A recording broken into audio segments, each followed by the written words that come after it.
Bonjour.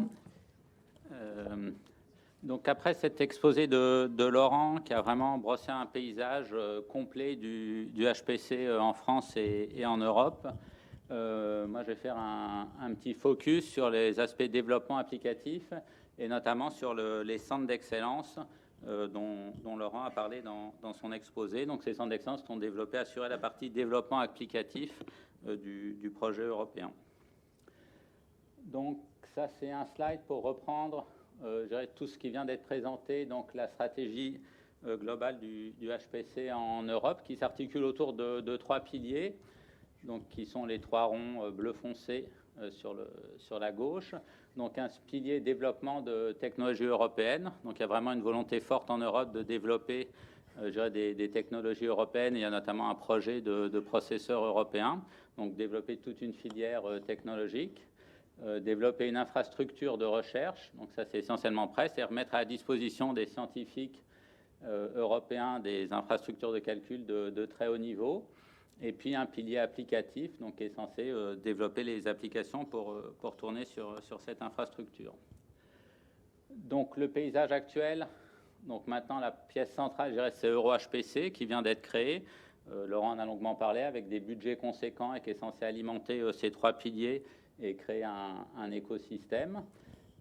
Pour l'aspect technologie, il y a l'ETP for HPC, donc European Technology Platform pour le HPC, donc qui réunit beaucoup de labos de recherche et d'industriels et qui développe un peu un agenda de recherche pour les technologies et qui est très prescripteur vis-à-vis de la Commission et maintenant sans doute vis-à-vis d'EuroHPC, je dirais, pour proposer des tracks technologiques et développer des projets de technologie européenne.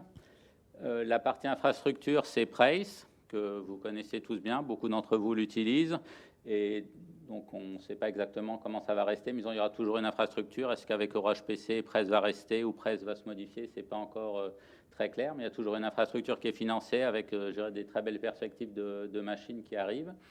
Et puis la partie application est essentiellement incarnée par les COE, donc les centres d'excellence, et c'est ça dont je vais parler aujourd'hui. Et donc, vous voyez ces petites flèches. Donc, les CO, ils sont censés s'intégrer dans un paysage global. Donc, notamment développer des applications qui tournent sur l'infrastructure, évidemment, pour faire de la science. C'est ça le but principal. Et aussi interfacer avec les projets du pilier technologique. Donc, ça, c'est un peu le co-design dont on a parlé. Donc, essayer de travailler avec les gens qui développent de la technologie, donc hardware ou software, pour au moins récupérer de l'information pour développer des applications adaptées. Et en tout cas, essayer éventuellement un petit peu d'influencer ces développements technologiques, même si, comme on l'a vu, c'est quelque chose d'extrêmement difficile. Donc, les CO ont été financés dans le cadre de plusieurs appels dont on a parlé. Donc, il y a eu pour l'instant 10 centres d'excellence financés. Donc, il y a eu un premier appel en 2015. Donc, des centres d'excellence qui ont été lancés, il y en a eu 8. Il y a eu un nouvel appel très récemment en 2018. Donc les 8 centres d'excellence existants, sauf deux, ont été prolongés. Et puis il y en a eu 2 nouveaux de créés. Donc on a maintenant 10 centres d'excellence qui couvrent vraiment des thématiques très variées. Donc je vous les présente ici. Donc il y a BioExcel, qui est un centre d'excellence vraiment pour tout ce qui est biologie moléculaire. Donc c'est un peu de tout ce qui est dynamique moléculaire sur des molécules complexes d'intérêt biologique. Cheese, qui est un nouveau centre d'excellence, donc qui a 1 an seulement. Donc BioExcel a été créé en 2015. Cheese, c'est plus récent, donc c'est tout ce qui est terre solide, donc notamment tout ce qui est sismique, volcan, et tout ce qui concerne donc la croûte terrestre et la physique autour de ça. Combiomed, qui lui est ancien aussi, donc ça c'est vraiment plus tout ce qui est mécanique appliqué à la médecine. Donc tout ce qui est écoulement sanguin, modélisation du cœur, mécanique du corps humain. ICAM, donc lui, c'est un peu particulier, qui n'a pas été renouvelé. Donc BioExcel, Cheese, enfin tous les centres d'excellence étaient sur une durée de 3 ans. ICAM donc n'a pas été renouvelé en 2018, mais il avait prévu de partir sur 5 ans au départ. Donc il est toujours actif. Donc ICAM, c'est un centre d'excellence qui est construit autour de la communauté CECAM, donc c'est Centre européen de calcul atomique et moléculaire, qui a fêté ses 50 ans il y a quelques semaines. Et donc c'est tout ce qui est typiquement dynamique moléculaire, à la fois pour les matériaux, dans un sens très large, que ça va des matériaux biologiques, du vivant, jusqu'aux matériaux inertes. ECHO, qui est le centre d'excellence dont je m'occupe, qui est Energy Oriented Center of Excellence. Donc, c'est un centre d'excellence basé sur la modélisation pour la production et le stockage d'énergie.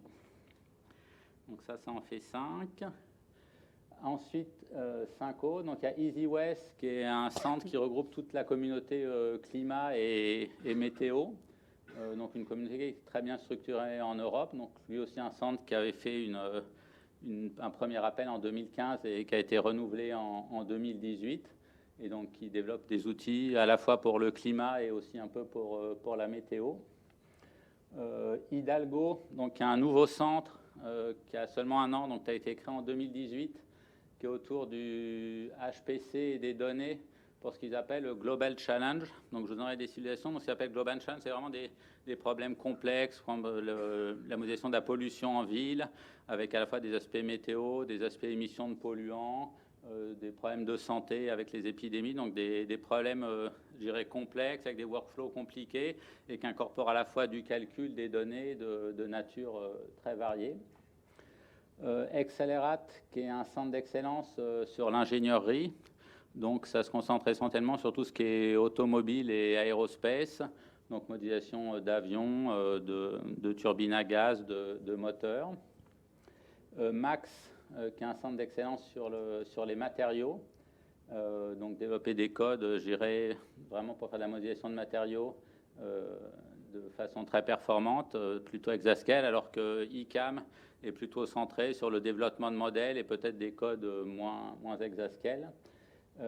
Sachant que donc, dans le premier appel, il y a eu beaucoup de... Donc les matériaux, c'est une communauté très dynamique, et il y avait eu beaucoup de centres d'excellence sur les matériaux, puisqu'il y avait donc ICAM qu'on a vu, Max qui est toujours présent, et Nomad qui était un autre centre d'excellence sur les matériaux, donc qui n'a pas été renouvelé au bout des 3 ans. Il candidate au nouvel appel, qui était plus centré sur la production de données, de caractéristiques physiques des matériaux, et de produire une base de données de matériaux. Et enfin, le dernier centre d'excellence, POP, qui lui a un positionnement plus transverse, parce que la plupart des autres centres d'excellence sont centrés vraiment sur une communauté scientifique, aider une communauté à développer des outils. Et POP a une approche, donc POP c'est dirigé par Jesus Labarta, qui part cet après-midi et qui est ici, et a une approche beaucoup plus transverse, puisque c'est vraiment un centre d'excellence qui développe des outils pour la performance et l'optimisation des codes, et qui est très orienté service à toutes les communautés. C'est-à-dire on peut aller voir POP pour avoir du profiling de son code, le faire optimiser, donc c'est quelque chose de beaucoup plus transverse par rapport aux autres centres d'excellence. Et ensuite, comme ça a été indiqué par Laurent également, il y a un nouveau call qui vient de se clore en novembre 2019 pour des nouveaux centres d'excellence, avec a priori 4, enfin vu le budget total et ce qu'il préconise par projet, on peut s'attendre à 4 nouveaux centres d'excellence qui seraient créés donc d'ici quelques mois. Et donc bien sûr, on ne connaît pas encore le résultat. Donc dans ce panorama, il y a un autre projet qui s'appelle Focus COE, qui a été créé. Donc c'est une CSA en jargon européen, donc une action de support et de coordination qui vise un peu à encadrer ou à coordonner. Donc j'ai mis entre guillemets, parce que les centres d'excellence ont tous dit qu'ils n'avaient pas envie d'être coordonnés, qu'ils avaient leur plan de travail et qu'ils devaient s'en préoccuper, mais qui vise un peu à harmoniser, à aider un peu la collaboration entre les différents centres d'excellence.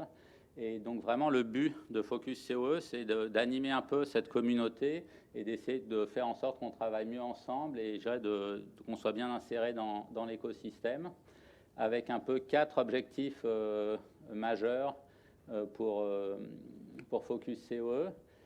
C'était d'une part d'aider les centres d'excellence à avoir plus d'impact et plus d'interaction avec l'industrie.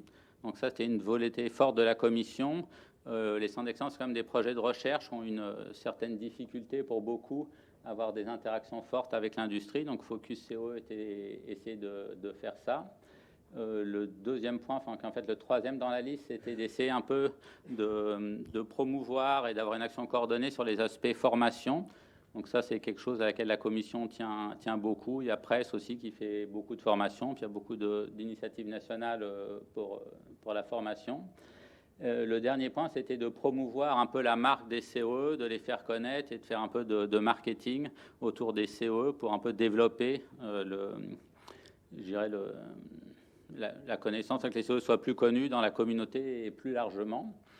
Et puis le dernier point dont je parle, qui est en fait le premier, un des objectifs de Focus COE, c'était de créer une assemblée générale, une espèce de consortium des COE pour essayer d'avoir une stratégie collective et un peu un pouvoir de lobbying collectif au niveau européen pour les applications.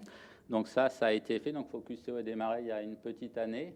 Et ça a été fait avec la création de ce qu'on appelle HPC3, donc HPC COE Consortium.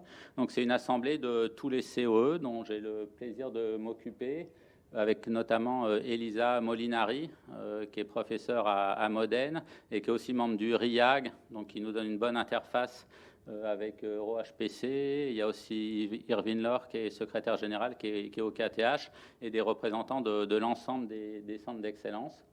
Donc cette structure, pour l'instant, elle est au sein de Focus COE, mais l'idée à terme, c'est vraiment de la pérenniser au-delà du projet et d'avoir un peu un équivalent de l'ETP, mais vraiment centré sur les applications. Comme on l'a dit, c'est quelque chose d'extrêmement important, donc pour avoir un peu une structure de lobbying et de stratégie en Europe pour tout ce qui est développement applicatif. Donc, un petit point sur HPC3, donc c'est vraiment, ça a été créé pour promouvoir et s'assurer qu'il y ait vraiment un support important pour les applications, sachant que sans applications, on ne fera rien des grands calculateurs. C'est vraiment les applications qui vont permettre de faire de la science avec ces calculateurs. Donc on a commencé à réfléchir, à faire des choses, et on a notamment écrit une lettre au RIAG et à l'Infrag, donc les deux un peu structure qui s'occupe de HPC, en tout cas qui donne des conseils. Le premier point, c'est un peu ce qui a été dit par an, c'est qu'on était un petit peu inquiet sur l'articulation de la politique européenne autour de 3 piliers. Donc il y a toujours un pilier infrastructure, technologie et application. C'était là avant. Avec la création de RochePC, à un moment, on a eu un petit peu des doutes, parce que notamment les deux structures créées, donc l'Infrac, c'était l'Infrastructure Advisory Group, donc c'était centré sur l'infrastructure. Et le deuxième groupe, c'était le RIAG, donc Research and Innovation Advisory Group, et où il y avait à la fois l'aspect technologie et l'aspect application. Et on avait un peu peur que l'aspect application soit mangé par les aspects développement technologique qui sont évidemment aussi très importants. Depuis, on a été un peu rassurés, mais disons que c'est vraiment important de montrer que les 3 piliers sont importants et que sans financement du pilier applicatif, on n'arrivera nulle part. Le deuxième point qui nous a semblé important, c'est cette approche co-design. Donc on l'a vu avec les 2 premiers exposés de la journée, ça peut vraiment avoir des natures très différentes. C'est un mot qu'on ressort tout le temps, tout le monde doit faire du co-design, c'est extrêmement important. Après, dans les faits, on se rend compte que c'est extrêmement difficile à implémenter. Et en Europe, on trouve qu'il n'y a pas assez, il n'y a pas de moyen clair d'implémenter ce co-design, et notamment pas de lien clair entre les projets technologiques et les projets applicatifs. Donc essayer de pousser l'Europe à vraiment dans les projets de mise en place de démonstrateurs, de calculateurs, de développement technologique, d'inclure toujours quelques applications phares pour qu'il y ait un lien fort entre ces projets technologiques et les développements applicatifs. Un autre point qui nous semble critique, c'est les grands codes. Peut-être que Guillaume en parlera après. Donc il y a beaucoup de communautés qui s'appuient sur des codes extrêmement importants, développés depuis de longues années. C'est des codes très gros, que c'est difficile de les réécrire depuis le départ. Pourtant, ces codes, c'est eux qui font la science. Il faut absolument les porter sur les nouvelles architectures. Et donc il faut des moyens dédiés à ça sur le long terme, avec une vision vraiment long terme, pour essayer de pouvoir porter ces codes et d'aider les communautés à utiliser ces codes sur les nouvelles architectures. Le dernier point, l'avant-dernier, c'est vraiment qu'on a besoin d'une vision long terme pour tout, mais notamment aussi pour tout ce qui est middleware et développement technologique de software. Il y a eu beaucoup de choses très intéressantes de fait dans des projets faits HPC, de développement technologique, un peu de middleware, comme ça a été présenté dans le programme ECP. Donc c'est des choses intéressantes, mais les communautés ont beaucoup de mal à les utiliser parce que c'est des projets faits HPC de 3 ans, qui développe un outil qui est intéressant, qui est prometteur, mais on n'a aucune vision long terme. Et une communauté ne peut pas s'engager à utiliser un middleware ou un outil si on n'a pas une vision, enfin une assurance que ça va être maintenu, que ça va être porté sur les nouvelles architectures. Et donc, si on veut pouvoir utiliser tous ces outils très prometteurs, il faut absolument développer une vision long terme et développer une confiance dans tout l'écosystème pour que tous ces produits soient maintenus. Et enfin, le dernier point qu'on a soulevé, c'est qu'il y avait besoin, on se rend compte qu'il y a de plus en plus de travaux et de communautés qui utilisent à la fois du HPC, mais aussi avec du traitement de données, éventuellement un peu d'intelligence artificielle, et qu'il fallait un lien entre toutes ces communautés. Ensuite, donc l'expertise des centres d'excellence. Donc tous les centres d'excellence, sauf peut-être POP, ont vraiment un domaine d'application spécifique. Donc ils développent une expertise là-dedans et également des expertises plus transverses. Donc dans les expertises disciplinaires, donc c'est donc des disciplines scientifiques très centrées quand même sur les grands problèmes sociétaux et ce qu'on appelle au niveau européen les grands challenges. Donc il y a des centres d'excellence sur l'énergie, donc tout ce qui est production d'énergie, sur les matériaux. Il y a eu 3 centres d'excellence sur les matériaux, il y en a 2, et puis peut-être que Nomad va réapparaître au prochain call. Sur les matériaux, nouveaux matériaux pour l'énergie. Sur les sciences du climat et la météo, donc l'optimisation de performance, ça c'est POP. Tout ce qui est biologie moléculaire.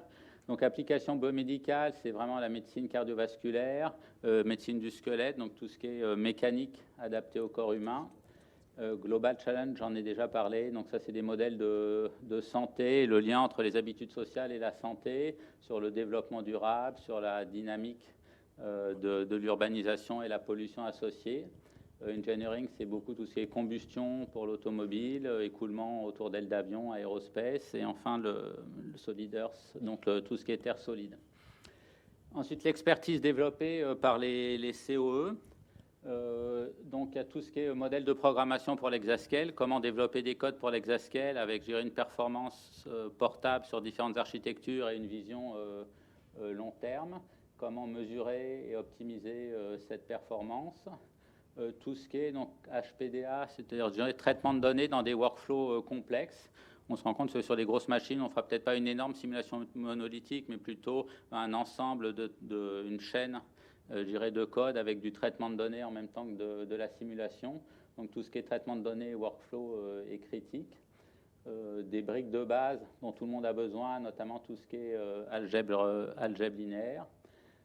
Beaucoup de réflexions autour des données, plus on se rend compte que ces machines ont une forte hiérarchie mémoire, il y a beaucoup de problèmes d'IO, d'entrée-sortie, donc tout ce qui est transfert et manipulation des données au sein de ces nouvelles architectures qui est vraiment critique pour avoir de la performance. Beaucoup de réflexions autour des simulations d'ensemble. Les grosses machines sont déjà et seront sûrement à l'avenir beaucoup utilisées pour faire des simulations d'ensemble. Et puis enfin, une réflexion qu'on a tous autour du co-design, c'est-à-dire comment interagir au mieux avec les différents projets technologiques et les prototypes de machines et les futures technologies qui arrivent. Ensuite, les buts des COE. Donc, il y a 3 objectifs de haut niveau que tous les COE ont. Donc d'abord, c'était écrit dans le code, les COE doivent être pilotés par les usages. C'est-à-dire c'est vraiment les communautés scientifiques qui pilotent les COE. Les COE sont là pour vraiment répondre à leurs besoins et développer des applications pour répondre à des questions scientifiques. Donc tous les COE ont pour but vraiment de faire des avancées scientifiques importantes dans leur domaine d'expertise respectif et de développer des outils qui permettent ces avancées. Et enfin, les COE doivent travailler ce qu'on appelle un business model, donc être durable, c'est-à-dire avoir une vision long terme. Donc pendant un moment, cette vision était très axée sur un lien avec l'industrie, éventuellement tirer des bénéfices, donc un vrai business model. On a réussi, je pense, à convaincre plus ou moins tout le monde que ce n'était pas viable. Mais je dirais qu'il faut trouver quand même un moyen de maintenir ces COE sur le long terme avec différentes sources de financement public, avec une participation des organismes. Et c'est indispensable de développer une vision long terme, parce qu'en 3 ans, pour du développement logiciel, on ne fait pas grand-chose. Et si on veut vraiment pérenniser les applications, il faut une vision sur le long terme.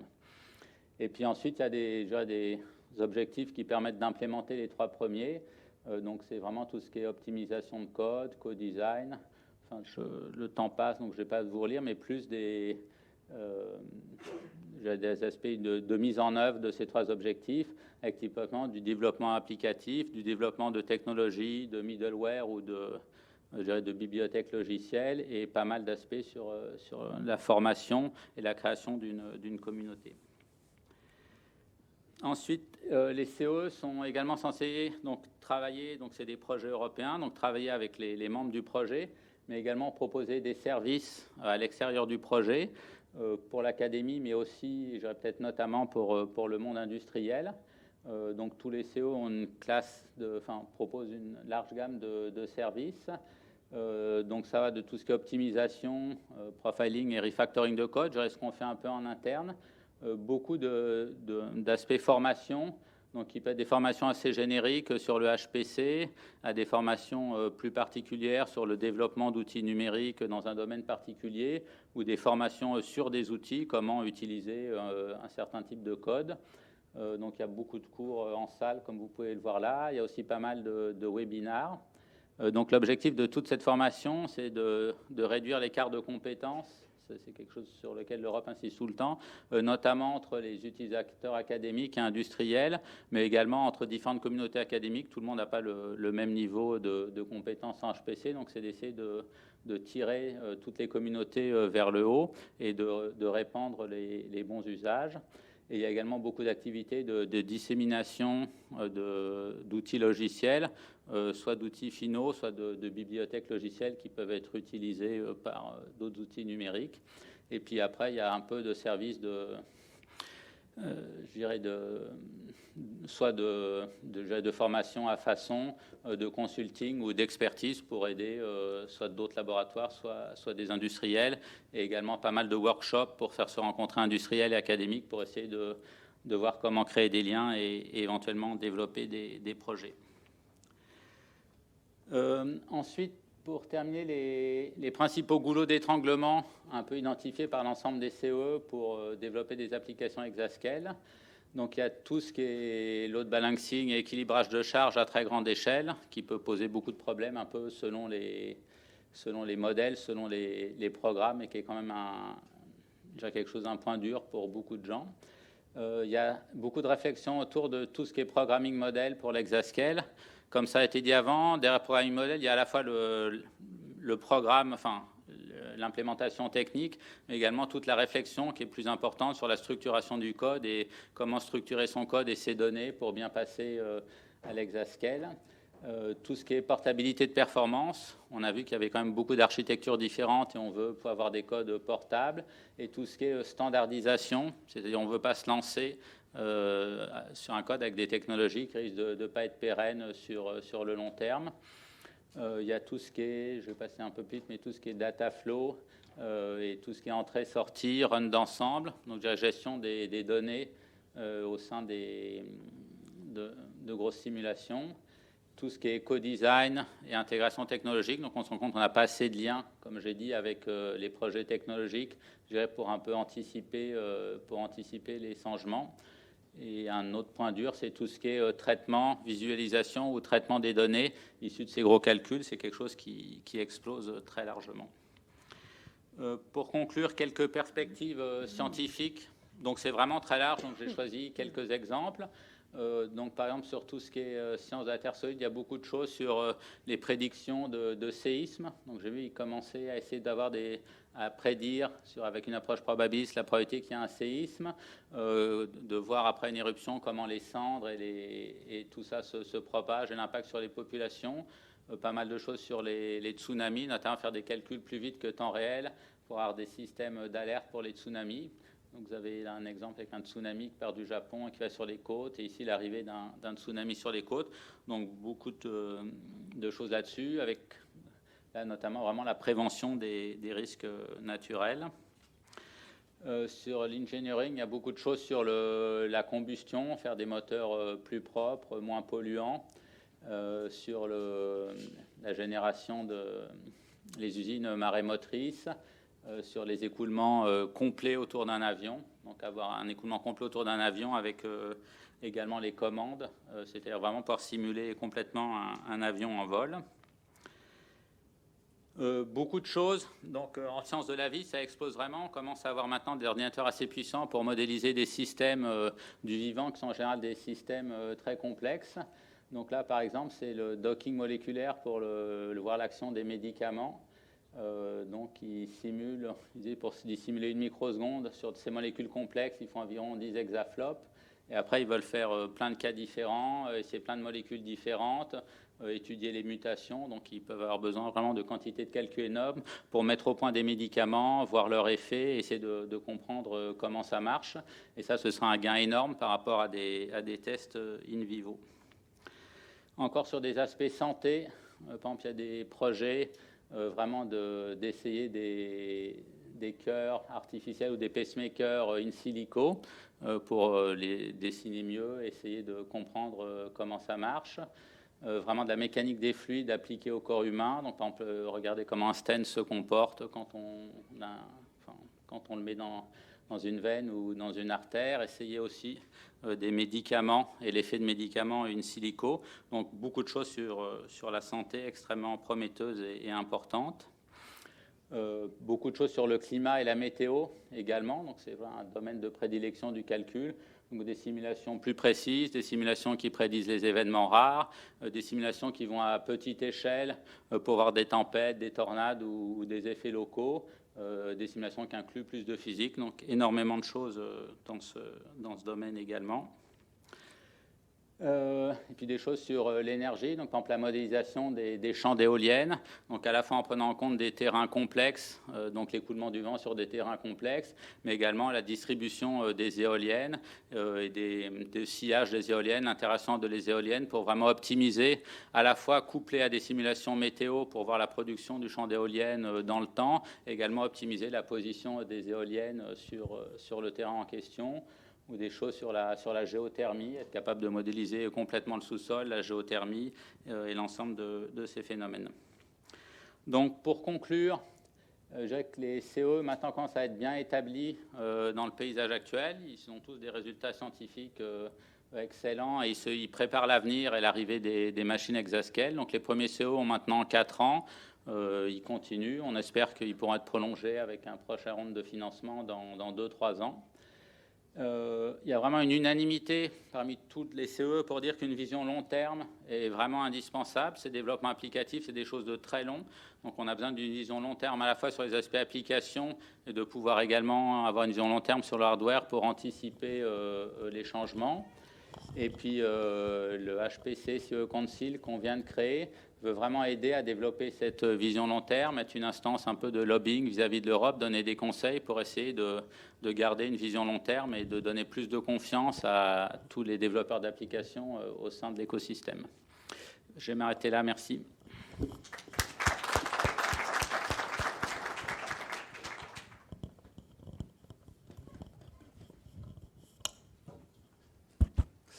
Merci pour cet exposé. En début d'exposé, tu as mentionné le rôle de presse aussi qui était amené éventuellement à évoluer. Alors juste un petit commentaire pour la suite.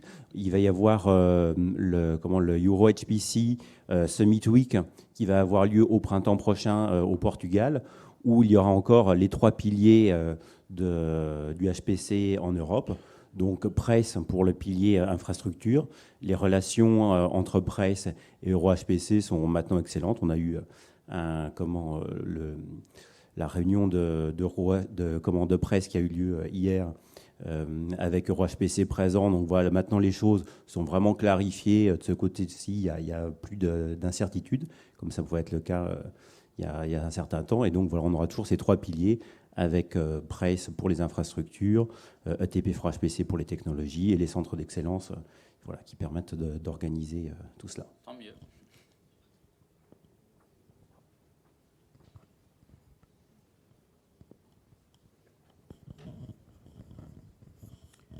Merci pour l'exposé. Moi, j'ai une petite peur. Est-ce qu'on n'a pas un risque de, finalement, étioler un peu trop justement les compétences HPC? Autant quand tu as présenté les compétences métiers, effectivement, et les applications, s'il n'y a pas d'application, c'est pas la peine de faire des machines. Je suis d'accord avec toi. Mais le côté de développer toutes ces compétences HPC, communauté par communauté, est-ce qu'il n'y a pas un risque de dispersion en Europe sur ces compétences qui sont de plus en plus rares parce qu'on est en lutte avec les compétences data, IA, qui sont en train d'exploser vis-à-vis de nos jeunes? Si, donc ça c'est une question qu'on se pose toujours. Donc il y a donc par exemple, le centre de compétences POP, lui, il a une approche un peu différente. Donc il regroupe des compétences HPC, puis il aide les différentes communautés. Donc ça, je pense, c'est une approche qui est très intéressante, qui est viable. Après, je pense qu'aussi les communautés, elles ont des problèmes spécifiques. Donc, il faut à la fois arriver à faire qu'il y ait un lien fort entre les communautés et des spécialistes du HPC pour développer des applications qui soient vraiment utiles aux communautés. Je pense que les gens du HPC tout seuls, ils ne peuvent pas faire ça. Donc, il faut vraiment que les gens des communautés soient directement impliqués. Et en même temps, tu as raison, il faut qu'il y ait une mutualisation de toutes les compétences HPC, je dirais, pour ne pas dupliquer les efforts, pour avancer ensemble. Donc tous les centres d'excellence essayent de travailler ensemble, d'échanger sur les modèles de programmation, enfin, sur tout ce qui est transverse. Et après, il faut quand même travailler sur des applications métiers pour faire en sorte qu'elles servent aux communautés. Donc il faut un peu arriver à concilier les deux, ce qui n'est pas toujours évident. Oui. Et puis après, tu dis...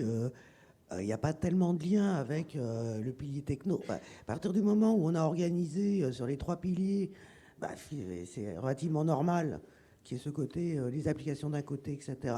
Et donc, c'est clair que cette espèce de grande couche transverse, etc., elle est indispensable. Ça, c'est un peu ce qui a été dit par Jean-Philippe Touer, c'est-à-dire qu'on n'a pas en Europe un projet HPC complètement intégré, avec comme ça a été présenté, par exemple, comme celui au Japon, avec la construction d'une machine, avec les applications pour tourner sur cette machine, le développement du soft et du middleware pour cette machine, et avec une vision complètement intégrée. C'est clair qu'on n'a pas ça encore. Donc, il y a des développements technologiques. On espère que certains iront dans les nouvelles machines, mais on n'en est pas sûr. En tout cas, il n'y a pas de garantie. On développe des applications pour les machines. On est obligé de rester un peu agile parce qu'on n'est pas exactement sûr du type de machine qu'on aura. Donc, ouais, c'est pas une vision. Il n'y a pas pour l'instant une vision complètement intégrée, quoi. Mais par contre, il y a des collaborations qui se développent et ça s'améliore.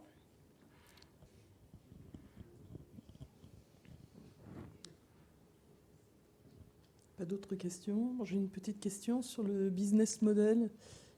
Tu as parlé d'intégrer davantage d'industriels. Est-ce qu'il y a des interfaces avec les public-private partnerships ou comment ça s'organise tout ça? Alors, je n'ai pas pensé à ça. Donc, le CPPP là, qui avait été mis en place, il y avait donc Presse était en dehors et il y avait l'ETP. Les centres d'excellence sont financés dans ce public-private partnership, sachant qu'au sens de l'Europe, private-public, c'est l'Europe qui est la partie publique et tout le reste, c'est donc y compris les contributions des organismes, c'est privé, c'est pas forcément des entreprises.